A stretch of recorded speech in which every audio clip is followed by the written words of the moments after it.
जवळजवळ 30 लोक असू, राईट. 30 म्हटल्यानंतर आपण एक अंदाज धरतो 40 लोकांचं तरी आपण जेवण ऑर्गनाईज करून नेहमी करतो.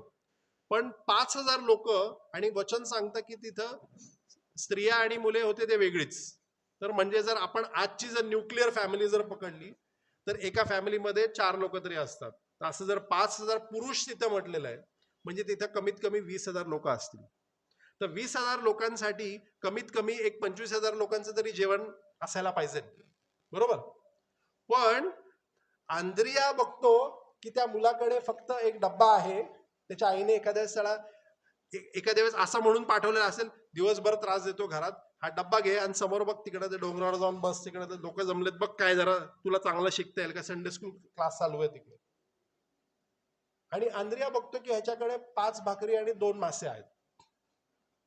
आणि आंद्रिया तो डब्बा आणि त्या मुलाला घेऊन प्रभूकडे येतो आणि प्रभू येशूला म्हणतो की प्रभू, या लहान लेकराकडे 5 भाकरी आणि 2 मासे आहेत. लॉजिक विचार करा की जर तुम्ही आणि मी जर लॉजिस्टिक्स मॅनेजर जर असतो किंवा जर आपण केटरिंग सांभाळणारे जर लोक असतो तर आपण म्हटलं असं किती मूर्ख आहे, काही संबंध आहे का 20,000 लोक कुठं आणि 5 भाकरी आणि 2 मासे कुठं. मग तुम्हाला हे चॅलेंज दिलेलं आहे की तुम्ही घरी गेल्यानंतर त्याच्या लाईफ विषयी तुम्ही अभ्यास करा. दुसरं, रेझरेक्शनच्या संबंधित बोलायचं म्हटल्यानंतर पुनरुत्थानाचा संदेश, त्या आधीची जी पार्श्वभूमी आहे जी माझ्या मनात आहे ती मी तुम्हाला सांगत आहे. याईराची कन्या ही मृत झाली होती आणि प्रभू येशू तिच्या घरी जातो आणि त्या याईरेच्या कन्येला, 13 वर्षाची मुलगी, तिला मरणातून पुन्हा जिवंत करतो. आता प्रभू उत्तम शुक्रवारी, आपण 29 मार्चला उत्तम शुक्रवार साजराच केला, आपण असंच म्हणूया. पण याईर तिकडे कुठं दिसत नाही वधस्तंभाच्या आजूबाजूला. त्याच्या लाईफमध्ये तर किती मोठं मिरेकल झालंय, एक मोठा चमत्कार झालेला ना. त्याची मुलगी जी मृत झाली होती, प्रभू येशू त्याच्या घरी जातो, तो बघतो की ती मेलेली आहे, कन्फर्म करतो मेलेली आहे. त्याच्या बायकोनी पण सांगितलेलं ती मेलेली आहे आणि ती निरोप पाठवते. आणि पण याईर तिकडे वधस्तंभापाशी कुठं दिसत नाही. लाजाराला 4 दिवसानंतर मरणातून पुन्हा जिवंत केलं, योहान कृष्णवर्तमान 11व्या अध्यायामध्ये. पण लाजार कुठं दिसत नाही त्या वधस्तंभापाशी. आंधळा बर्थलमय, ज्याला डोळ्यांची दृष्टी दिली, जो जन्मांध होता असं म्हटलेलं आहे, जन्मापासून तो आंधळा होता, तो बर्थलमय कुठं दिसत नाही.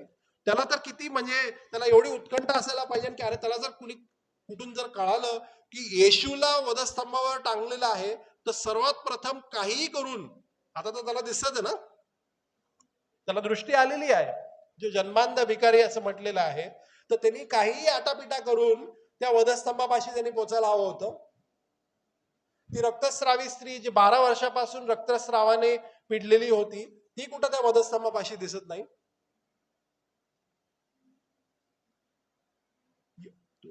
38 वर्षाचा फेब्रेकरी मनुष्य, 38 वर्षे त्या अवस्थेमध्ये तो असताना त्याला प्रभू येशू ख्रिस्ताने एका शब्दाने बरं केलं, तो कुठे दिसत नाही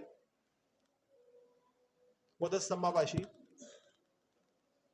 आणि वधस्तंभापाशी कोण लोक आपल्याला दिसतात ते समजून घेणं आणि तीच आपली दैनंदिन जीवनामध्ये ऍटिट्यूड असणं फार गरजेचं आहे.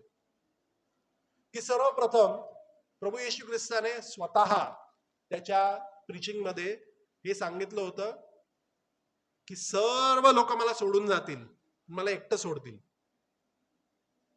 मेंढरांची दाणादाण होईल आणि मेंढपाळ एकटा पडलेला असेल. आणि प्रभू येशू ख्रिस्त एकटा असा त्या अवस्थेत त्या वधस्तंभावर टांगलेला होता. त्याचे सर्व जे 12 शिष्यांची तुम्ही नावं घेतले, ते सर्व 12 शिष्य, त्याच्यामधला फक्त एक योहान तो तिथे होता. बाकीचे 11 शिष्य हे पळून गेले. पितरांनी त्याला नाकारलं. यहुदाने पण त्याच दिवशी स्वतःला फासावर टांगून घेतलं, म्हणजे तो पण मेला. राहिलेले जे बाकीचे शिष्य होते ते 9 शिष्य इकडे तिकडे पांगापांग झाली. आणि तुम्हाला एक रेव्हलेशन म्हणून मी तुम्हाला सांगतो, ह्याचा विचार करा. कारण योहान हा प्रभू येशूच्या वधस्तंभापाशी सर्वात जवळ होता. तो बघत होता काय चाललेलं आहे. ते 3 तास त्याच्या सोबत होता तो. त्याच्यावर एक महान जबाबदारी, एक मोठी जबाबदारी प्रभू येशूने दिली होती की त्याच्या आईचा सांभाळ करण्यासाठी. आणि त्याच योहानाला प्रकटीकरण झालं. राईट. जर आपण पवित्र शास्त्राचं शेवटचं जे पुस्तक बघितलेलं आहे, तो योहान, त्याला किती मोठा साक्षात्कार. एक म्हणजे की त्याला मत्तई शुभवर्तमानाचा 17व्या अध्यायामध्ये ज्यावेळेस माउंट ऑफ ट्रान्सफिगरेशन किंवा what you call it transfiguration in Marathi, रूपांतर, प्रभू येशूचं ज्यावेळेस रूपांतर झालं तर त्यावेळेस योहान देखील त्या डोंगरावर होता. गेतशेमानी बागेमध्ये पण पेत्र, याकोब आणि योहान तिघही त्या गेतशेमानी बागेमध्ये येशू बरोबर होते. आणि पुन्हा एकदा ज्यावेळेस तो आता वधस्तंभापाशी आहे, तो प्रभू येशू बरोबर आहे. प्रभू येशूच्या वधस्तंभापाशी त्याच्या पायथ्याशी तो उभा आहे आणि म्हणून त्याला प्रकटीकरण देण्यात आलं. That is what I feel, that is what was revealed to me by the Holy Spirit, की त्यालाच फक्त प्रकटीकरण देण्यात आलं. पेत्राला पण देऊ शकला असता, राईट. पण जे गुपित किंवा जे गहन अशा ज्या गोष्टी आहेत आणि ते त्या गोष्टी लोकांपर्यंत योग्य रीतीने पोहोचवणं पण गरजेचं होतं. योहान हा एकमेव प्रेषित होता की ज्याचा नॅचरली डेथ झालं, त्याला मारण्यात नाही आलं किंवा त्याला त्याचा परसिक्युशन झालं, पण तो परसिक्युशन मध्ये मेला नाही, त्याला नॅचरल डेथ झाली. आणि इतिहास असं सांगतं की ख्रिस्ता नंतर 96 साली प्रेषित योहान याचा नॅचरल रीतीने मृत्यू झाला, म्हणजे तो म्हातारा होऊन मरण पावला. बाकीचे सर्व शिष्य त्याच्यानंतर पण जे प्रभू येशू ख्रिस्तावर विश्वास ठेवून ज्यांनी विश्वास ठेवला आणि जे ख्रिस्ती झाले त्यांचं देखील परसिक्युशन झालं. ते परसिक्युशन मध्ये मेले, पण प्रेषित योहान हा परसिक्युशन मध्ये मेला नाही. दुसरं एक तुम्हाला एक महान अशी गोष्ट सांगतो किंवा एक प्रकटीकरण तुम्हाला मी सांगतो. कुणाचा संपर्क लुटारू किंवा टेररिस्ट अशा लोकांच्या जवळून काय आलाय का? किंवा तुम्हाला माहिती आहे का की तुमच्या आजूबाजूला असे काही लोक आहेत, तुम्हाला माहिती आहे की अरे म्हणजे ही व्यक्ती चांगली नाहीये, म्हणजे ही व्यक्ती वाईट काम करते, ही व्यक्ती लोकांना फसवण्याचं काम करते, असे लोक तुमच्या परिचयाचे तर असतील, माहिती असेल ना, आजूबाजूला लोक असतात. तर त्या लोकांची भाषा शैली कशी असते, ते वारंवार त्यांच्या दैनंदिन जीवनामध्ये संवाद कसा करतात. एक म्हणजे त्यांच्या भाषेमध्ये आपण शिवीगाळ ऐकू शकतो, ते नेहमी शिव्या देऊन बोलतात किंवा दुसऱ्यांना खालून पाडून बोलतात किंवा दुसऱ्यांचा इन्सल्ट करतात, अशी त्यांची भाषा शैली असते ना, राईट. प्रभू येशू ख्रिस्त ज्यावेळेस वधस्तंभावर खिळलेला होता त्याच्या आजूबाजूला 2 लुटारूंना टांगलं होतं, बरोबर. आणि ते लुटारू म्हटल्यानंतर आणि जर रोमी सरकारने मान्य प्राप्तीत त्यांना जर वधस्तंभावर प्रभू येशू सोबत जर खेळलेला आहे, त्याचा अर्थ असा आहे की त्यांना पब्लिकली डिक्लेअर केलेले की हे लोक क्रिमिनल आहेत. त्यांना इंग्लिश बायबलमध्ये तर क्रिमिनल्स म्हटलेलं आहे. म्हणजे त्यांची भाषा शैली कशी असेल, ते पण असेच बोलत असतील ना, शिवी देऊन बोलणारे. ते स्वतः पण आपण बघतो की ते प्रभू येशूचा इन्सल्ट करत आहेत, ते त्याची टिंगल टवाळकी करत आहेत. ते म्हणतात अरे तू खरंच तारणारा असशील तर स्वतः खाली उतर आणि आम्हाला पण खाली उतरव त्या वधस्तंभावरून. पण लूक वर्तमानाचा 24वा अध्याय आणि 34वा वचन वाचा बरं कोणीतरी.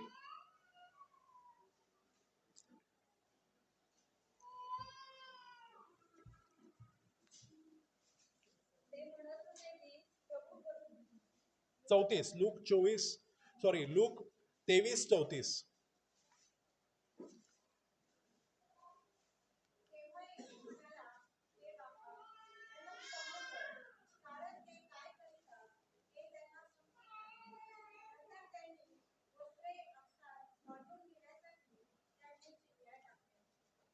वचन सांगतं की ज्या वेळेस प्रभू येशू ख्रिस्ताला वधस्तंभावर टांगण्यात आलं, खूप महत्वाची गोष्ट आहे ही, की त्या अवस्थेमध्ये देखील की ज्या वेळेस तो स्वतः फिजिकल रित्या तो लोकांपर्यंत पोहोचू शकत नाही, तो लोकांच्या गरजा भागवू शकत नाही, तो लोकांसाठी हिलिंग करू शकत नाही, मिरेकल करू शकत नाही, तरी पण त्या अवस्थेमध्ये देखील तुमच्या आणि माझ्या प्रभूला, आपल्या प्रभूला आपण प्रार्थनेच्या ॲटिट्यूड मध्ये बघत आहे, की तो तरी पण इतरांसाठी प्रार्थनेची याचना करत आहे त्याच्या बापाकडे. तो म्हणतो, हे बापा यांना क्षमा कर, कारण हे काय करत आहेत त्यांना समजत नाही. He is in the attitude of prayer, की तो प्रार्थनेच्या त्या मोडमध्ये तो गेलेला आहे, की ठीक आहे त्यांनी मला क्रूर रीतीने इथे टांगलेलं आहे, माझ्या डोक्यांमध्ये काट्याचा मुकुट घातलेला आहे, माझ्या दोन्ही हातांना आणि पायाला खीळ ठोकलेले आहेत, आणि मला खूप जबरदस्त रात्रभर चोपलेलं आहे, फटक्यांचा मार दिलेला आहे, चापकांनी मला मारलेलं आहे. पण त्या वेळेस पण त्याची आत्मिक शक्ती एवढी स्ट्रॉंग होती, एवढं पॉवरफुल होती, की जेणेकरून तो लोकांसाठी प्रार्थना करत होता. हे काय करत आहेत त्यांना समजत नाही. आणि ही प्रार्थना ऐकल्यानंतर ज्यावेळेस तो बाजूचा चोर आहे, दोन चोर देखील त्याची आधी टवाळकी करत होते, त्याला इन्सल्ट करत होते, पण त्याच्यातला एक जो चोर आहे, तो चोर ती प्रार्थना ऐकतो. आणि ती प्रार्थना, I am very sure, I am very confident in this, की पवित्र आत्म्याने त्या एका चोराला ज्याचं तारण झालं त्याच्या अंतःकरणाशी पवित्र आत्मा भिडला जाऊन, आणि त्यांनी पवित्र आत्म्याने त्याचं अंतःकरण उघडलं आणि त्याला सांगितलं की तो जो तारणारा बाजूला आहे तो काय बोलत आहे ते नीट लक्ष दे. आणि the Holy spirit to complete control of that thief. त्या चोराचं संपूर्ण रीतीने पवित्र आत्म्याने ताबा घेतला. आणि मग आता विचार करा, मी तुम्हाला आधीच सांगितलं पार्श्वभूमी, की लुटारू किंवा क्रिमिनल लोक भाषा कशी वापरतात, शिवीगाळ करणारे, इन्सल्ट करणारे, एक दुसऱ्यांना दोष देणारे, म्हणजे गलिच्छ अशी भाषा वापरतात. पण सरप्राइझिंगली, आणि मी हे वचन वाचत असताना, अभ्यास करत असताना माझ्या ही प्रामुख्याने गोष्ट लक्षात आली, की लूक शुभवर्तमानाचा 23वा अध्याय आणि 42वा वचन वाचा. ज्या वेळेस तो चोर प्रभू येशूकडे हाक मारतो, तो प्रभू येशूला काय म्हणतो ते बघा. त्याच्या भाषेमध्ये देखील बदल होतो. अहो येशू, लक्ष द्या.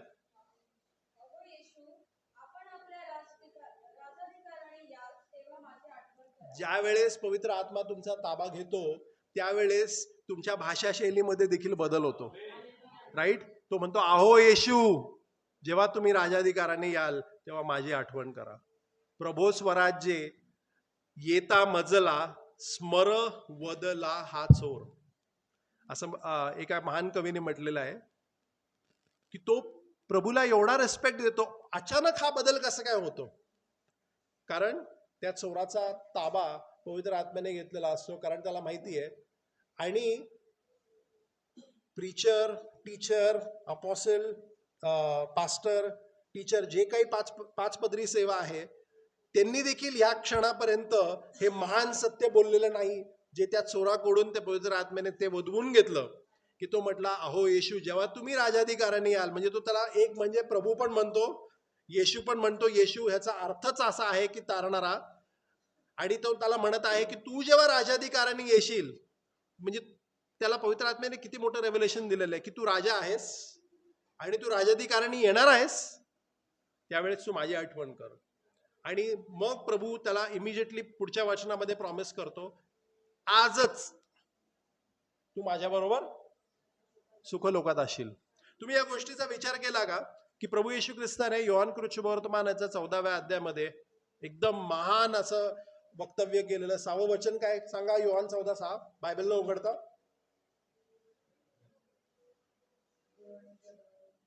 योहान 14:6, एकदम फेमस. येशूने म्हटले, मार्ग, सत्य व जीवन मीच आहे. बरोबर. Jesus sed, I am the way, the truth and the life. त्या अध्यायामध्येच तो पुढे म्हणतो की मी कुठे जातो, मी जातो आणि काय करतो, तुमच्यासाठी जागा तयार करतो. तर सर्वात प्रथम ख्रिस्ती व्यक्ती ज्याचं सुखलोकामध्ये स्वागत केलं गेलं ते म्हणजे कोण? हा चोर. आणि जर तुम्ही वचनाचा जर अभ्यास केला तर प्रभू येशू त्याचा आत्मा त्याच्या पित्याच्या हाती आधी सोपवतो, आणि त्यानंतर अजून पण ते दोन चोर जिवंत असतात. ते दोन लुटारू जे त्याच्याबरोबर जे टांगलेले होते ते जिवंत होते. आणि त्यांचा, कारण वधस्तंभावरील मरण हे खूप कालावधीने येणारं मरण होतं. काही काही वेळेस लोक 2-2, 3-3 दिवस उन्हाच्या त्रासाने, आणि त्यावेळेस इस्रायल सारख्या ठिकाणी तर खूप जास्ती ऊन आहे, कडाक्याचं ऊन आहे, 50 पेक्षा जास्त तिकडे टेम्परेचर असतं. तर त्या उन्हाच्या तडाख्याने ते रक्त सुकून सुकून त्याचं शरीरातलं पाणी देखील